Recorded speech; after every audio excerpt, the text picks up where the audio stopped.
Hey guys, Scott here. I got some speeches and events and things to tell you guys about. First of all, on the evening of February the 7th, I'm hosting another Renegade University at ThaddeusRussell.com. On February the 24th, I'm giving a talk here in Austin at Austin Anarchy in Action. On March 2nd, I'll be in D.C. tabling, selling books, hopefully, at the Israel Lobby Conference. But then on March 3rd, I'm flying up to Philadelphia to give a speech to the Pennsylvania Libertarian Party at their convention. But then I'll be back in D.C. on March the 4th to give two speeches, one at the Washington Report on Middle East Affairs bookstore and another at Tenleytown Library. So that's the weekend of March 2nd through 4th there. On March 20th, I'll be giving a speech at East Carolina University in Greenville, North Carolina.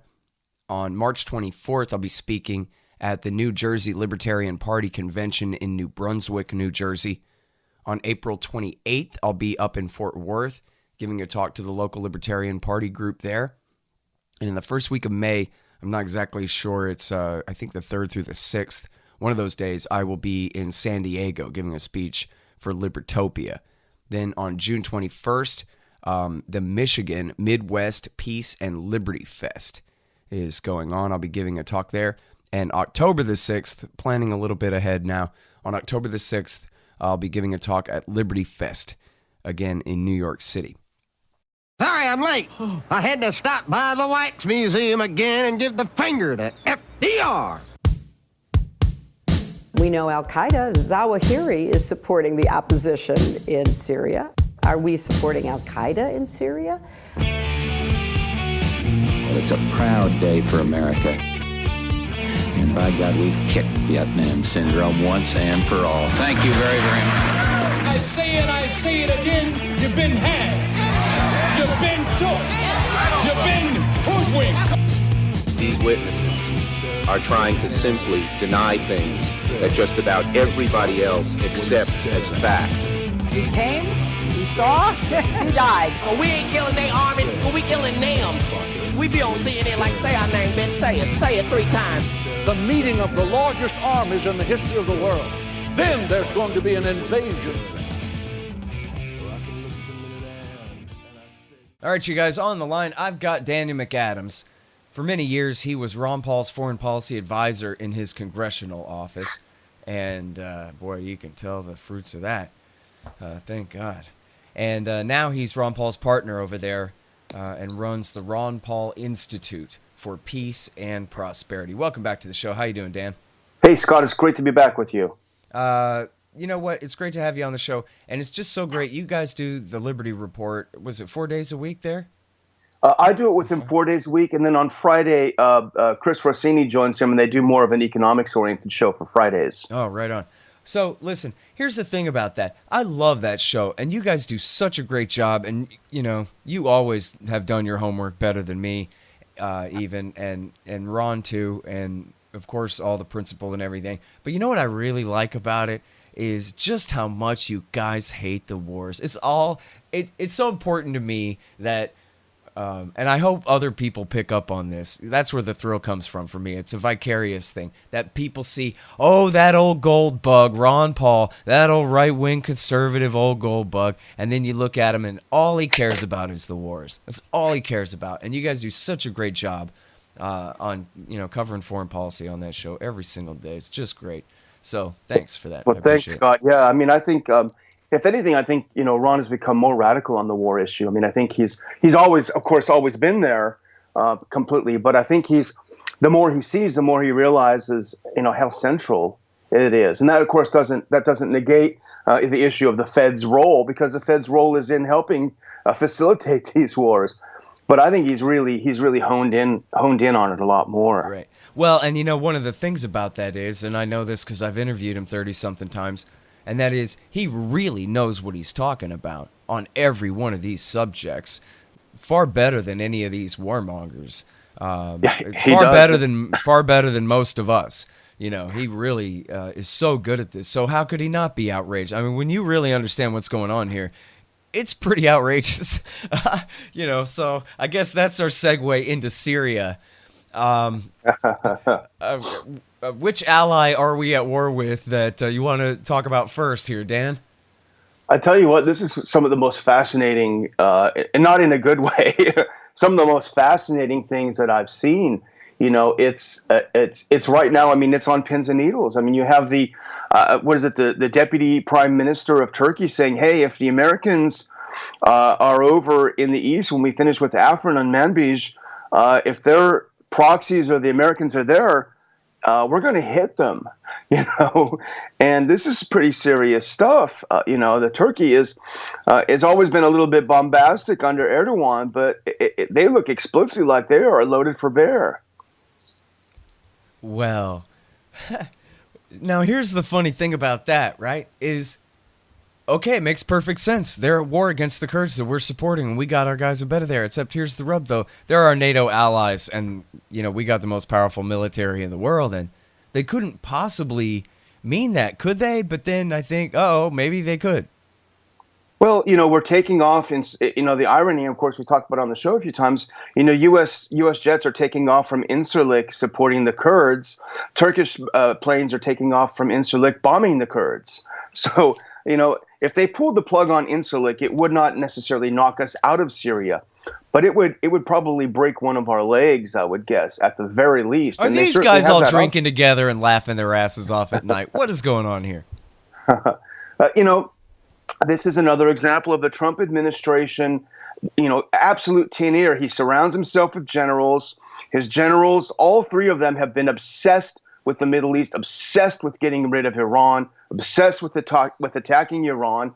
He listens to only these people, and it's a bubble, Scott. They believe their own rhetoric. They believe that the Turks, hey, they're just going to back down, you know. They're just a bunch of backwoods people, whatever. And the Turks were like, we are deadly serious about this. We are not going to let a statelet, a Kurdish statelet develop on our border. This is a fundamental security issue for us. You know, and Trump and his team, they'll back off. The neocons always do this. They're so confident. They're so confident. And then when things completely screw up, oh, hey, it's not our fault. Yeah, well, but answer me this, though. Haven't the YPG Kurds, the Syrian Kurds, outlived their usefulness? Now that the Islamic State, that, of course, the U.S. was instrumental in creating the situation, at least, in which it rose in the first place. But now that they've been rousted out of Raqqa, and now that, you know, their state is gone and their foot soldiers are scattered and on the run wherever they go, isn't it high time to go ahead and stab them in the back? Obviously, I'm being cynical and sarcastic about it, but you understand. Well, we've done it before with the Kurds. You know, there's no question about it. But I don't think quite yet, because these are the YPG Kurds too. They're not our friends. The northern Iraqi ruling regime there is not related to the PKK revolutionary types. Yeah, right? The way these YPG the guys broader are. Sense, you're right. Yeah, but I think, you know, well, I think that they are our proxy boots on the ground right now in Syria. And that's what we need, because we want to I mean, the U.S. government, it's not we. They want to carve out this area. They want to carve out these bases in northeastern Syria. They want to retain U.S. force there, and they need boots on the ground. And the Kurds are about the only thing they've got going right now. So they still need them for a while, but the Turks have preempted them. And if they continue to move on, the Kurds, they will eliminate the American proxy army in Syria. Hey guys, here's how to support this show. First of all, buy my book, Fool's Errand: Time to End the War in Afghanistan. Everybody likes it. And check out the YouTube channel, youtube.com/Scott Horton Show. Sign up there. The great Eric Schuler has figured it out and is finally putting all 4,500 something interviews up on YouTube. So check that out. Sign up for the feeds at scotthorton.org. And donate at scotthorton.org/donate. Anybody who donates $20 now gets the audiobook first, and you better hurry because it's done. It's just the files are screwed up. But anyway, you get the audiobook first if you donate $20 at scotthorton.org/donate. For $50, you get a signed book. $100, you get a QR code commodity disc. Scan it and get the instant spot price. And for a $200 donation to the show, you get a lifetime subscription to Listen and Think audiobooks. And yes, I take all different kinds of digital currencies as well. That's all at scotthorton.org/donate. And by the way, you can sign up for monthly donations by way of PayPal. And those are really great. Those really help out. And thank you very much, everyone, who signed up for those monthly subscriptions.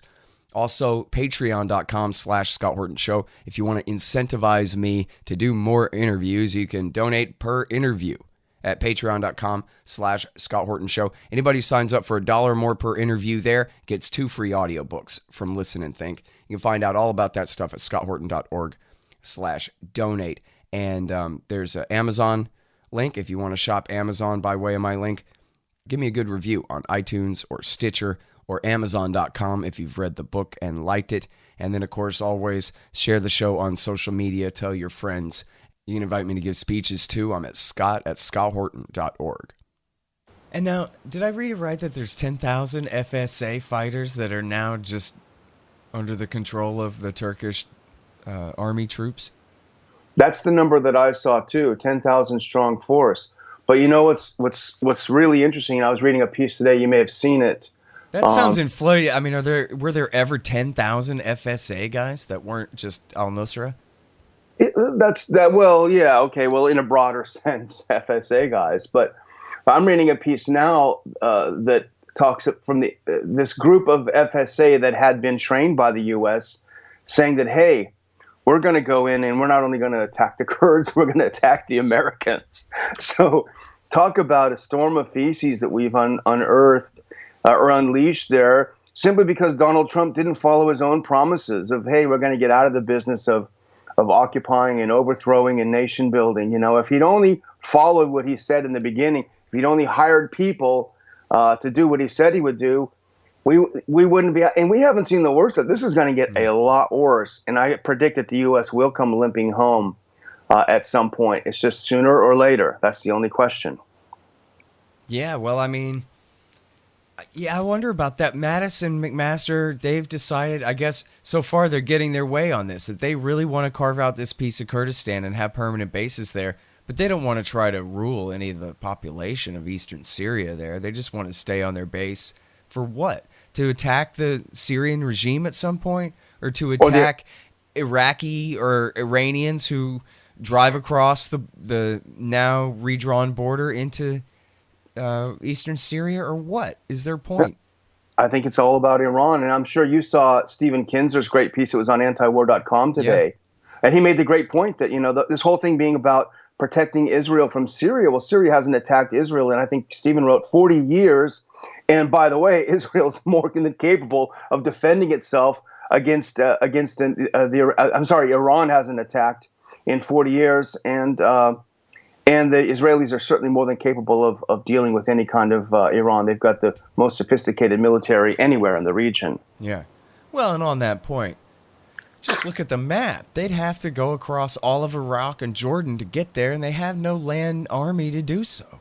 How many troops could they even ever try to get there? And then, of course, we know the answer is 0 if you take into account Israeli air power, right? They couldn't ever get anywhere near crossing the Jordan River to threaten Israel with any kind of land force. They have no navy. They got one battleship and some speedboats. Give me a break. And what the hell would they do if they did? What would they possibly want? You know, what would be the end goal? I mean, Iran is doing quite well simply benefiting from all the U.S.'s mistakes in the region. You know, they benefited in Iraq from the U.S. intervention. They've certainly benefited in Syria from Hillary Clinton's idiotic idea of regime change. All they have to do is sit back and keep doing what they're doing, and they keep winning. So why on earth would they want to launch a big war against Israel, which would result in the destruction of their country, undoubtedly? Yep. It doesn't make sense. Well, and you know what? I think we know that Donald Trump, from his previous statements, he does at least...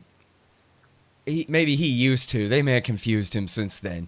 But he used to understand that defeating ISIS in Syria and then calling it quits and wrapping it up after that would mean that the Assad government and their Iranian Hezbollah, I don't know if he knows about Hezbollah, but their Iranian and Russian allies, that they would recreate the Syrian state and establish monopoly control there. And the idea was, what the hell does he care? Right? But then, so it makes sense to think that when they're not at a rally, but in the Oval Office talking about this, that the position, as you said, of all his generals is, what? And leave Iran in the catbird seat, even though they're the ones who put him there. Put him there. Yeah. Right? We can't stop now. look at what we've done. We created, 50,000 Al-Qaeda and spread them to the winds. ISIS/Al-Qaeda, same difference. And we've empowered Iran here, there, and the other place. And you want to quit now? We've got some loose ends to tie up. And you could see how they could, from their point of view, they'd never get in. They'd have to, give in and give up on that. They'd have to be Ron Paul to say, forget it. They're just never going to do it. It's because the neocon canard is like somehow been programmed into their DNA, which is an absolute false reading of history. And it goes like this. Al-Qaeda and ISIS only emerged in Iraq because we left. It was only that wimp George Bush who pulled out. If he'd only stayed there forever with a couple thousand troops, this never would have happened. The same is true in every other intervention. Going back to Vietnam, damn it, we should have stuck around. And this is the canard. We can never leave anywhere. And that's what they're going to say about Syria. So that's why one of the reasons why there's going to be a hesitation to do the right thing and just declare victory. Hey, great, we killed ISIS. We did it ourselves. Those Ruskies and Iranians didn't do anything. Whatever narrative you want to tell, the media is going to dutifully pick it up. Just get out. Right. But they won't allow that to happen. I'd buy that. Yeah, they could have pulled the same thing in Afghanistan, too. Look, we beat them. We're only fighting local Afghans now, and they were never the ones who threatened us. It was these transnational terrorist types that did, and so we're going to go. But then, you know what? He, in his Afghan escalation speech, and we know now from the book, I think, sort of kind of accurately portrays this Fire and Fury thing about it was Bannon was the only one who was trying to stop him on Afghanistan. As long as he had Bannon next to him, he was able to say, "No way, General, screw you guys, right, Steve?" And Steve would go, "Yeah, that's right, Mr. President." And then as long as he had a little bit of backup to support him, he told them at least, I don't think this was just posturing.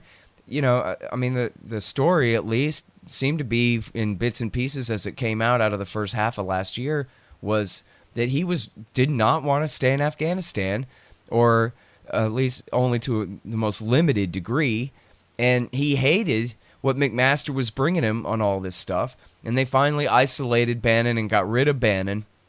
Well, because Bannon's trick backfired, trying to say that McMaster was anti-Semitic and all this stuff didn't work, and so he lost, attacking McMaster for the wrong things, of course. And so they convinced Trump, this very easy-to-memorize line, as you just said, it's the same thing that every TV show anchor, cable news anchor can understand and repeat like a parrot, and that is that, well, when Obama pulled out of Iraq, that's what allowed the rise of ISIS. And so the lesson from that is, if we leave Afghanistan, geez, there's locals calling themselves ISIS now, so that counts somehow. And so if we leave Afghanistan, then anything bad that happens in Afghanistan after the troops pull out will be blamed on Trump. And then, in fact, in the Fire and Fury book, they quote Dina Powell, who is the deputy, McMaster's deputy on the National Security Council, saying that, well, look, at the end of the day, if we leave, then the president has lost a war. Is Donald Trump going to lose a war? Are you going to let him lose a war? And that was their argument to the political people.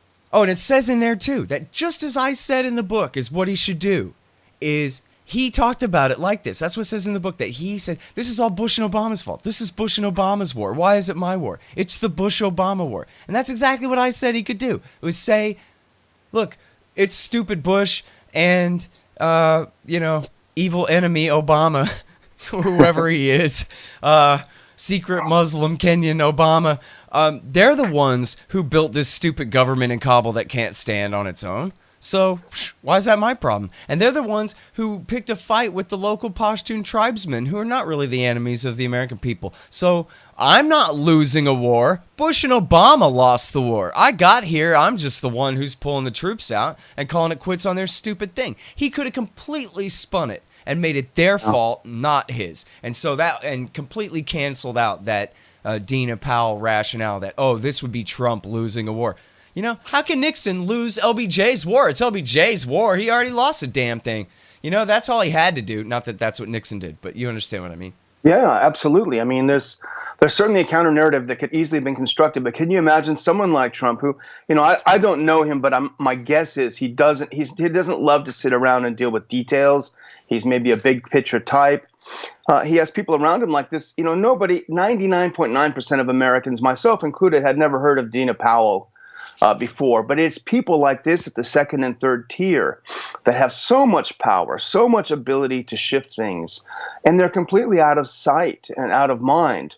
But they have such a huge influence. So there are, probably 500 Dina Powells in the administration just pumping things up, pumping things up. They've always been in D.C. They're creatures of D.C. There's no way in hell they're going to go against the military-industrial complex, the neocons, because that's where their bread is buttered. And like you say, they're all just obsessed with Iran. And Israel and all of their point of view, has a lot to do with this. The Likud and really the neocons, who a lot of times are even to the right of Likud on Iran issues, that just the same as Mattis. You got 10 million think tankers and pro-Trumpers and never-Trumpers and everybody always. Iran. And it's funny because no one ever accuses them of doing anything that's not completely false and stupid, like making nuclear bombs, when we all know it's not true. Stop lying. But other than that, they just go, ooh, look at that mean old Ayatollah, and just leave it at that. Yeah. Well, the big thing now, the big bogus thing now is the whole issue of ballistic missiles, and to his credit, Obama explicitly, and I can't quote the number, I have it somewhere, but the UN Security Council resolution in 2010 that forbade them from doing ballistic missiles, he explicitly softened that language in 2015 that said, and I forget the exact word, but it is an important word, calls on them to refrain from developing, which is not a restriction on it. But of course, Nikki Haley and the rest of the neocons say, well, Iran is in violation of the Security Council resolution because it's working on ballistic missiles. Right. This is the canard that continues and continues. This is their ace in the hole to get out of the nuclear deal in Iran, and it's a total lie. It's a complete lie. Yeah, well, and again, and this is the shame of this, and I know you saw this coming just the same as me, that even when Trump has the slightest good instinct, without the knowledge, he'll never be able to stand up against these guys. And that's absolutely true. And Bannon is horrible on Iran too. You know what I mean? He was only good on Afghanistan, and good means he wanted to hire mercs to do it instead or something. I mean, he was no libertarian, right? He was a particular kind of right winger who sometimes is against some interventions, but that was certainly not enough to rely on. And he certainly didn't put that first. He didn't say, all right, the first thing we're going to do is we're going to end all the terror wars, and then we're going to blame all the failures of it on Bush and Obama. We're going to make a clean break from that. We're going to have peace. And we're going to tell the army, we're going to pay you guys to sit at your bases and not get shot, okay? And that's going to be our compromise, and let's do that. That wasn't him. And that's what it would have taken. And even then, it would have taken Trump. It would have taken, not Bannon and Trump, you and Ron in there. That's what it would have taken. Horton. I think he needs Horton in there as the to replace McMaster. Too late. The thing is, we really could have had Ron Paul and Dan McAdams as Deputy National Security Advisor up there writing the studies and putting the platforms in. Man, oh man, what could have been. Think of all the peace and all the people who would not have been shot. Yeah. In the last 10 years since Ron Paul did not become the president. And what's funny about Ron Paul running for president, too, is that on one hand, come on, he could have never won. This is America. It's the empire. He's no Donald Trump. They'd never let a guy like him in there as convicted as he is against this kind of thing. And yet at the same time, actually, that's not true. In fact, there are 300 million Americans, and if only some substantial minority of them had been determined to elect this guy, it would have happened. It could have happened. They could have bum rushed the primaries. They could have made him unstealable by giving him a 10-point margin all over every caucus and primary. And then they could have done the same thing in the fall. And they had their chance. There's that famous Garrett Garrett quote where he says that, but the American people have never been given an opportunity to choose between Republican empire. It's always Wendell Willkie versus FDR, this kind of thing. I was like, but nah, finally we did have our chance, dude. 2008, 2012, 2 chances. Had our chance to completely abolish the empire. And not because the dollar breaks and our economy is completely ruined and our soldiers have to hitchhike home. Yeah, I would love to see the book really written on that, because there's so much. Of course, I didn't know because I wasn't involved. I was in the congressional office, so I was just watching it on TV. really. But I would love to see someone with a lot of skill write the book. There are so many people out there that were involved in the campaign, and I've run into people that tell me horror stories of what the party did to them as delegates. Well, there actually is a book about how they stole 2012. I have it. Oh, really? Okay. Yeah, but I mean, I think, just to do the whole picture, and not just about the Ron Paul presidential race, which is important, but about the difficulty in changing the system and challenging the system. And, you talk about a Trump. I mean, he was elected, I think, in large part because he promised to be the peace candidate, just like Obama did, just like George W. Bush did. Yeah. Humble foreign policy. People do want that choice. But once they get in, something weird happens. Something in the water. I don't know. Yeah, money. Yeah, no, the book is swindled, and I admit I haven't read it, but I know of at least a few of these occasions from 2012 where things that happened in Nevada and Iowa, et cetera. And the book is called Swindled: How the GOP Cheated Ron Paul and Lost Themselves the Election, by Michael S. Alford, Alford. Huh. Well, I'll have to look that up. Alfred. Wow. I'll look that up. Interesting. So, yeah, and I mean, I give this guy the benefit of the doubt just based on the fact that I remember how it was. And you know what? Politics is supposed to be hard. You know what I mean? Yeah. But they did cheat. They really did cheat and break the rules in a lot of places in order to prevent him from winning. And I think that's what we saw. I think that's what we saw with Trump in the whole Russiagate thing. I think the military establishment just completely freaked out with what he was saying. Yeah. This is their bread and butter. This is not a joke. You're talking about billions of dollars. If you're Lockheed Martin, you're talking about hundreds of billions of dollars. If you're a general looking to get a great job with Lockheed Martin, you're talking about millions of dollars. And these people are not about to sit by and let this game show host destroy the gravy train. And I think we're seeing more and more. That's the origin of it. Just the threat of this guy doing what he said he'd do has really taken us to a constitutional crisis or some kind of crisis. All right, you guys, this show is sponsored by Zencash. It's a new digital currency, has all kinds of different features. You can send documents and messages and all kinds of other things with it, too. It's great. It's called Zencash. Look it up at zensystem.io. Read my book, Fool's Errand, Time to End the War in Afghanistan, and also The War State by the great Michael Swanson. This is such a great and important book. It's about the rise of the military-industrial complex in the Truman, Eisenhower, and Kennedy years, and goes to show what those three presidents did to build it up and also try to fight to limit its power as well. Very interesting book, The War State. Now, Roberts & Roberts Brokerage, Inc. Let me tell you, these guys have been around as long as I have, since the mid to late 70s, and they do an incredible job. They charge the slightest of premiums to broker your exchanges in gold, silver, platinum, palladium, and there's no charge at all if you use Bitcoin. That's Roberts & Roberts Brokerage Inc. RRBI.co. RRBI.co. LibertyStickers.com. We're working on a brand new site, brand new art, and all kinds of stuff. It's not up there yet, but soon LibertyStickers.com is going to be rocking. And of course, if you want a 2018 model website, then you need to go to expanddesigns.com and get a brand new website from them. And if you go to expanddesigns.com/Scott, you'll save $500.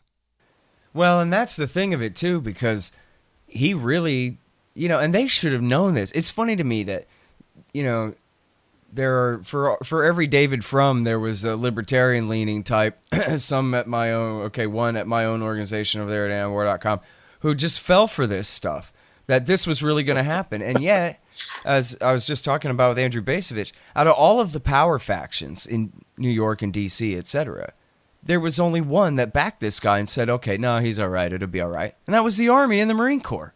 Yeah. And it was so clear that they were going to be given the orders. I mean, I said on this show for a year and a half before he was elected or whatever, or at least a year, that once he's in office, it's going to be, you guys go ahead and do whatever you want, just let me know. And that's it. CIA, Admiral, General, you guys do your thing, I'll be here. That's it. And that was what he owed them, right? They were the only ones who said that he was legit and that they would back him in power, So I don't know why David Frum didn't see that and think, well, it'll be fine. You know what I mean? And I don't know why Romano didn't see that and think, oh, God, here we go again. But yeah, here we go again. But, the neocons, I think there was just that much of a question as to whether he might do what he says. Right. That caused them to they were freak out. afraid he didn't understand enough to be completely corrupt enough to be consistent on their party line. And 2 or 3 key appointments could have changed things radically. And sadly enough, the quote, pool of talent, unquote, in DC skews 99% toward interventionists and neocons. But there are some people of stature that, while you and I may not jump up and down cheering, would have been a heck of a lot better. It would have just taken a few decent appointments like that to have absolutely blown the neocons' minds even worse. So I think that's why they were hedging their bets, and that's why they did so much. Even though they're getting what they want with Trump's foreign policy, they're still not persuaded. Yeah. Hey, man, talk to me a little bit about what's going on Twitter, where I got an email, I'm sure you probably did, a lot of people did, saying, we noticed that you've been following some Russian secret spies and retweeting their things, but when they didn't provide any evidence of that, they showed some examples, and it was all like right-wing memes that I never retweeted. I don't know what they're talking about, but I wonder, what all you have to say about what's going on there now. Yeah, I got the same thing too, and I think, certainly the effect on me was intimidation. You felt intimidated, like, hey, we found out you've been doing some things you shouldn't, and even though it was couched in terms of, hey, we're here to help, just want to let you know that we've nuked a couple of accounts that you were following, and this sort of thing. But the sense that I had was that, you've done something wrong. And it's disturbing because we don't know the methodology that they use. We don't know what outside organizations, are they relying on something like Hamilton 68, which is an absolute joke? This is the Coalition to Defend Democracy or some idiotic thing that's behind it in the German Marshall Fund, with Bill Kristol and Mike Morrell and Chertoff and these people. These are the people that are going to be the ones to determine what's a Russian bot and what isn't. And of course, Isn't that amazing? Bill Kristol himself, the guy, at least equal with Paul Wolfowitz for responsibility for getting us into Iraq War II, and for being wrong on every single thing. Now he all of a sudden is going to determine what's a bot and what isn't. And it's not just Hamilton 68. There are other organizations like it. And the problem is once again Washington, because all of these members of Congress who are so gutless and spineless, freaking out about the Russian scare. Oh my God, we got to go appropriate a few $100 million because the Russians are coming. And so where does all this money go? It goes to well-connected think tanks like the German Marshall Fund, which is funded by the U.S. government and by NATO, And of course, they're going to follow the neocon policy because that's their gravy train.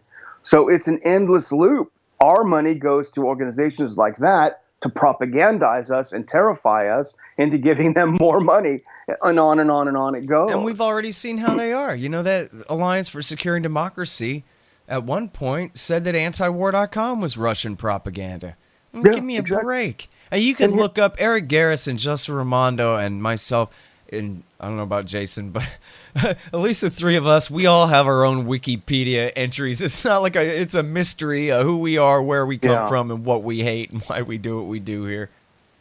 It has nothing to do with Russia. It's very, very simple. The neocons do not want anyone to challenge their interventionist foreign policy. And as they rack up failure after failure after failure, they're getting more desperate, and they're turning to more authoritarian, and I would say Soviet kinds of tactics. And this is absolutely a Soviet tactic. Comrade, we're following 600 Twitter accounts to find out what the Russians are trying to get you to think about.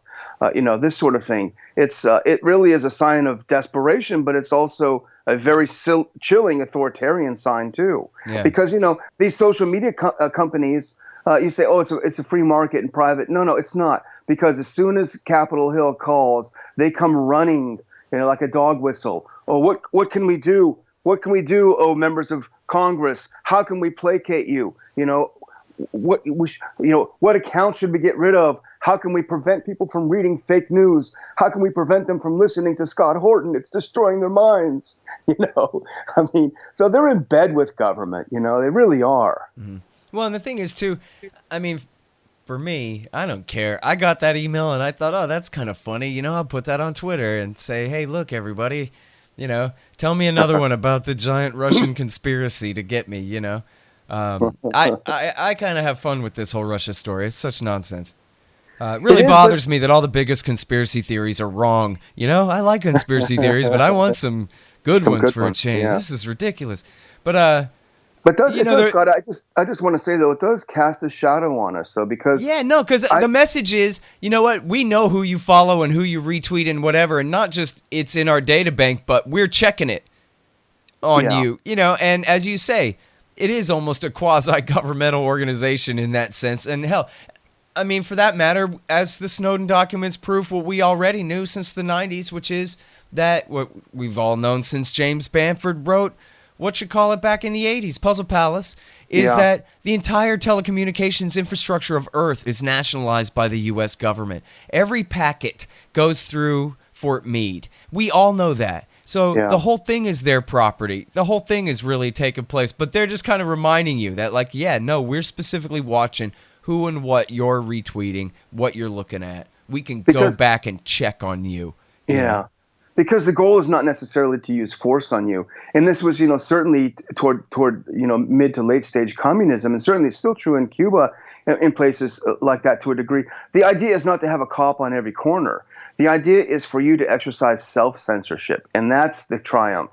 And it works. You know, I can speak for myself.